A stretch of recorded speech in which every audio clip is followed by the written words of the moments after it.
completely in the community, because he cannot work and he cannot earn money. So I think it is justifiable for him to take the vegetable.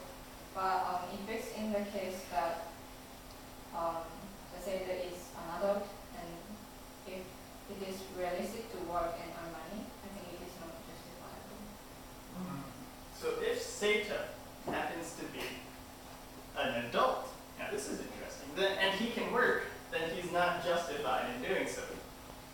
Of course, then I think most people would agree. This is the main contention. The main contention is no one can really find a job. It's the end of the war.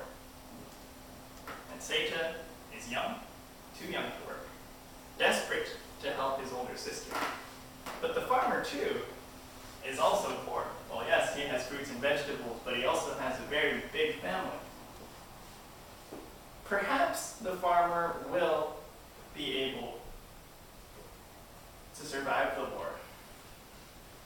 But the issue here, the moral issue at stake, is whether or not the older brother is justified in taking those fruits and vegetables. Okay? I think that he's never justified in stealing stuff, but in this situation, I think it's a necessary step that he must take to live on. So it's not justified, but he has to take the consequences after he steals the fruit. So both of you are compassionate libertarians, Yeah. are very philanthropic libertarians. Okay, and sorry, what was your name? Nako.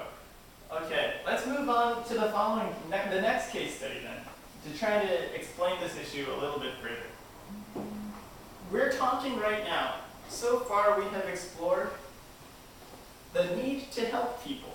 This is a very strong appeal from communitarianism. We need to help people. Nako and Shuta both said, well, they're a part of the same community, and if they're, Nako says it's okay if he doesn't have a job. If he's an adult and he's strong, then he can't take those fruits. But he is weak and he needs help.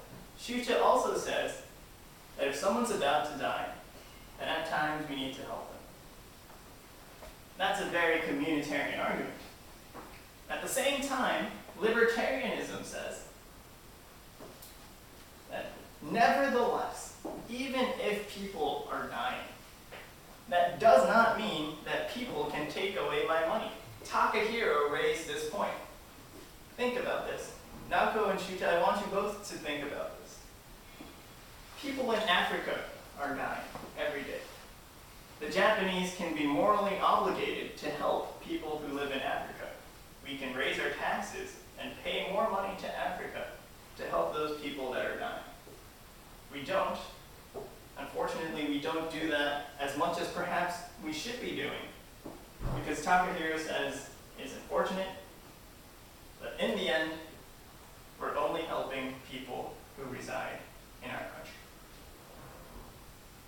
Now, we're beginning to see some real conflicts here, because there's a double standard, right? There's a double standard. We'll help the Japanese because they're a part of our community, but we're not obligated to help the Pakistanis. We're not obligated to help the Africans. The Japanese are starting to contradict themselves. Now, it seems like taxation to help a specific group of people, taxation to help the Japanese, is arbitrary. Is this not random? We're taking money.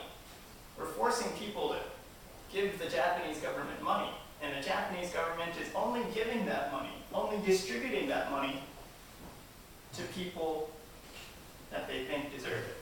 That's voluntary, right?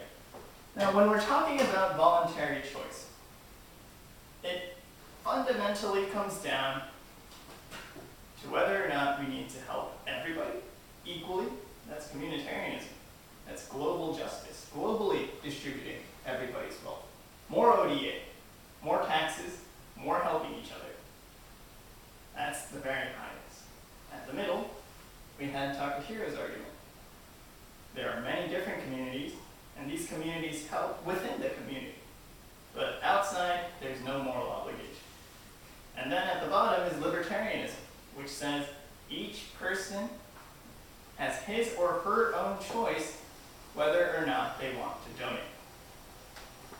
today, we're continuing to explore the logic of libertarianism, the moral justification that libertarianism gives us.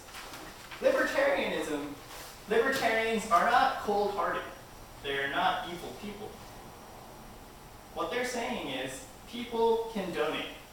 Perhaps if we get rid of taxes altogether, more people will donate.